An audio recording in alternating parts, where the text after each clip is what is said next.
संभल में एक 500 साल पुराना मंदिर मिला है जो पिछले 46 साल से बंद पड़ा हुआ था। 1978 में वहां दंगा हुआ था। उस दंगे में हिंदुओं के घर मकान पे कब्जा हुआ, खेत खलिहान पे कब्जा हुआ, उनके उद्योग व्यापार पे कब्जा हुआ, बहन बेटियों से छेड़छाड़ हुई, इसलिए हिंदू वहां से पलायन कर गए। तो पलायन जब कर गए तो उनके केवल जमीन जायदाद पे नहीं कब्जा किया बल्कि मंदिर पे भी कब्जा कर लिया, और वो 500 साल पुराना मंदिर है। मैं धन्यवाद दूंगा माननीय योगी जी को, मैं धन्यवाद दूंगा संभल के डीएम साहब को और उनके वहां के पुलिस कप्तान को कि जिन्होंने इस 500 साल पुराने मंदिर को खोज के निकाला है। मैं बार बार कहता हूं, अगर हम घटेंगे तो कटेंगे, और जहां जहां घटे वहां वहां कटे, और आज भी लगातार घट रहे हैं। घटने का मूल कारण 5 है। पहला लव जिहाद, दूसरा ड्रग जिहाद, तीसरा घुसपैठ जिहाद, चौथा धर्मांतरण जिहाद, पांचवा जनसंख्या जिहाद। लव जिहाद के कारण हम घट रहे, ड्रग जिहाद के कारण हमारे बच्चे नपुंसक होते जा रहे, घुसपैठ जिहाद तगड़ा चल रहा है, 6 करोड़ घुसपैठी आके बसा दिए गए हैं। धर्मांतरण जिहाद खूब चल रहा है, लगभग प्रतिदिन 10,000 हिंदुओं का धर्मांतरण हो रहा है। और जनसंख्या जिहाद अपने चरम पे है, 90,000 बच्चे प्रतिदिन पैदा हो रहे हैं, उसमें से हिंदू मात्र 45,000 हैं, यानी 50-50 का रेशियो चल रहा है। और आप खुद सोचिए कि 1978 में जब देश आजाद था, भारत में संसद थी, भारत में सुप्रीम कोर्ट है, हाई कोर्ट है, सब कुछ है, इसके बावजूद जब दंगा हुआ तो केवल मकान दुकान खेत खलिहान पे कब्जा नहीं हुआ बल्कि मंदिर पे भी कब्जा हो गया। तो आप कल्पना करिए बाबर, हुमायूं, तुगलक, गजनी, गोरी के समय क्या हुआ होगा। ये तो जिला प्रशासन संभल का गया था वहां बिजली की चोरी पकड़ने, वहां गया था अवैध निर्माण देखने, तो मंदिर मिल गया। और इसीलिए जब हम कहते हैं प्लेस ऑफ वर्शिप एक्ट के अंतर्गत सर्वे होना चाहिए तो सर्वे नहीं करने दे रहे।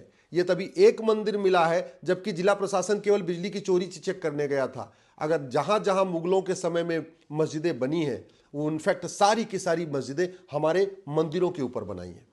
न मुगलों ने एक भी नया शहर बसाया, न उन्होंने एक भी नई मस्जिद बनाई। हमारे बसे बसाए शहरों का नाम बदला और हमारे बने बनाए मंदिरों का गुंबद बदला था।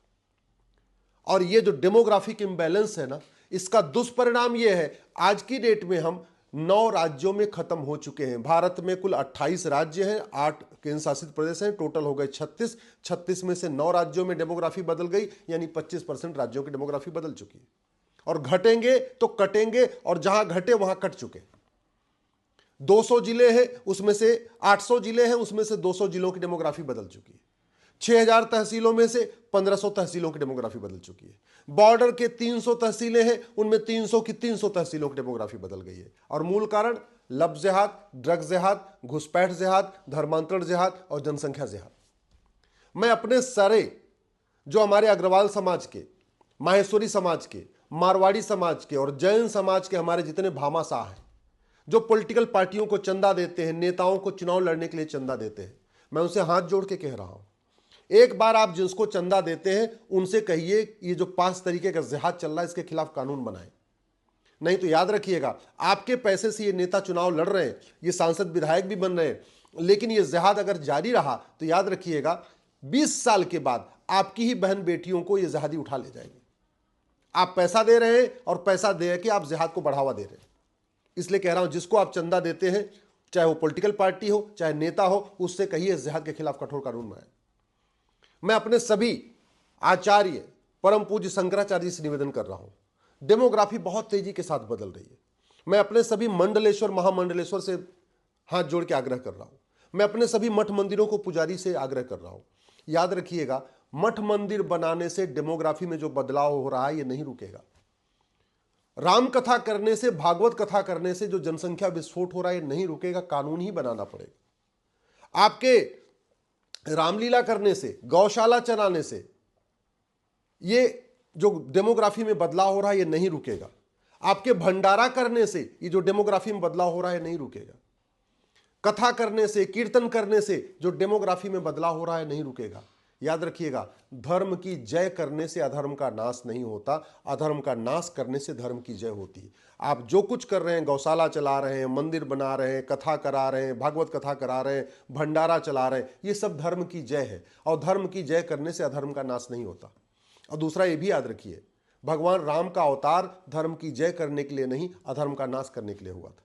भगवान कृष्ण का अवतार धर्म की जय करने के लिए नहीं, अधर्म का नाश करने के लिए हुआ था। भगवान परशुराम जी का अवतार धर्म की जय करने के लिए नहीं, अधर्म का नाश करने के लिए हुआ था। आज की डेट में अधर्म का नाश करने का तरीका है बढ़िया कानून, कठोर कानून, सिंगापुर जैसा कानून, चीन जैसा कानून, अमेरिका जैसा कानून, यही तरीका है। भारत में अगर हमने अल्पसंख्यक को डिफाइन नहीं किया और बिना परिभाषा अल्पसंख्यक को डिफाइन किए अगर हमने ये मंत्रालय जारी रखा, आयोग जारी रखा और नियम कानून जारी रखा, तो याद रखिएगा, ये जो अल्पसंख्यक मंत्रालय है ये धर्मांतरण मंत्रालय का काम कर रहा है। अल्पसंख्यक मंत्रालय में जितनी ज्यादा योजनाएं होंगी, जितना ज्यादा बजट होगा, धर्मांतरण उतना तेज होगा। हमने आज तक हेट स्पीच को डिफाइन नहीं किया और इसका नतीजा यह है कि जो हेट स्पीच फैलाने वाली किताबें हैं उनके खिलाफ FIR नहीं हो पा रहा है, हेट स्पीच देने वालों के खिलाफ FIR नहीं हो रहा है। तो आप जिसको चंदा दे रहे हैं, आप उनसे बात करिए, सांसद विधायक से बात करिए, उनको कहिए हेट स्पीच डिफाइन करवाए ना, माइनॉरिटी को डिफाइन करवाए ना। आज तक हमने धर्म और रिलीजन को डिफाइन नहीं किया और नतीजा यह हुआ कि संविधान में लिखा हुआ है रिलीजियस किताब नहीं पढ़ाएंगे और हमारे जज उसका इंटरप्रिटेशन कर रहे हैं कि भागवत गीता नहीं पढ़ा सकते।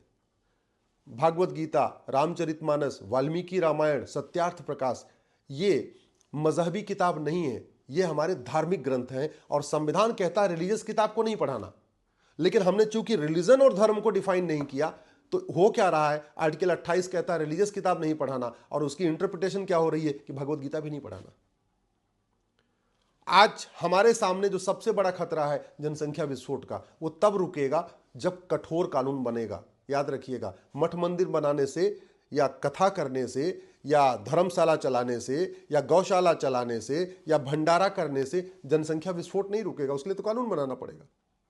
आप जितने काम इस तरीके के कर रहे हैं, करोड़ों रुपए खर्च कर रहे हैं, इससे नफरती स्कूल नहीं बंद होंगे। मदरसा बंद करने के लिए तो आपको माइनॉरिटी को डिफाइन करना पड़ेगा और माइनॉरिटी के दायरे से आपको बाहर निकालना पड़ेगा इसको।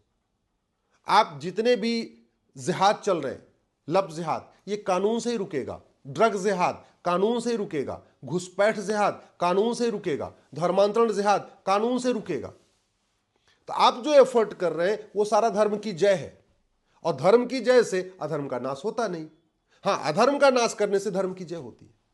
इसलिए मेरा आप लोगों से हाथ जोड़ के निवेदन है, भारत में समान शिक्षा लागू करने की मांग करिए, समान नागरिक संहिता लागू करने की मांग करिए, घुसपैठ के खिलाफ कठोर कानून बनाने की मांग करिए।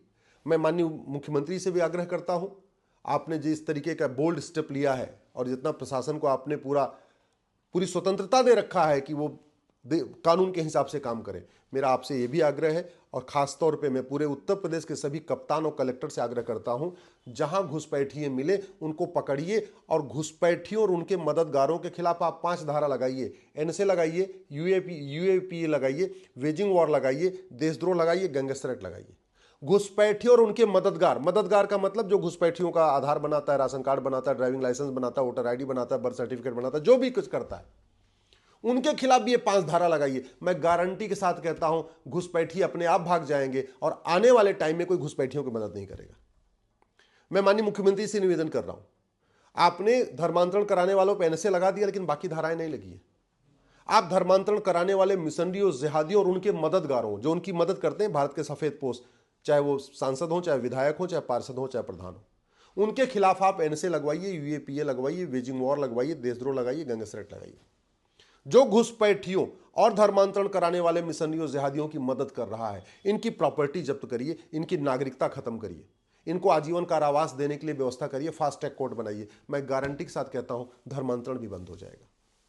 आप drug narco polygraph brain mapping कानून बनाइए और जो ड्रग जिहाद कर रहे हैं इनको साल भर के अंदर फांसी दिलवाने की व्यवस्था कराइए।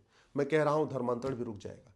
जितने हमारे सनातन के सामने खतरे हैं, ये सारे के सारे खतरे नियम कानून को बदल के ठीक किया जा सकता है। लेकिन उसके लिए हमें क्या करना पड़ेगा, एक यूनिफॉर्म पुलिस कोड बनाना पड़ेगा, यूनिफॉर्म जुडिशियल कोड बनाना पड़ेगा, यूनिफॉर्म एडमिनिस्ट्रेटिव कोड बनाना पड़ेगा, यूनिफॉर्म एजुकेशन सिस्टम लागू करना पड़ेगा, यूनिफॉर्म सिविल कोड लागू करना पड़ेगा, नियम कानून बनाना पड़ेगा। मेरी बात ठीक लग रही हो, इस वीडियो को अधिक से अधिक शेयर करिएगा, क्योंकि याद रखिएगा, आज के नेता, अभिनेता, लेखक, बुद्धिजीवी, पत्रकार, कलमकार 20 साल के बाद आपके बच्चों को बचाने नहीं आएंगे, लेकिन जिन कानूनों की बात मैं कर रहा हूं, अगर ये कानून बना दिए गए तो अगले 500 साल तक हमारे और आपके बच्चे सुरक्षित रहेंगे।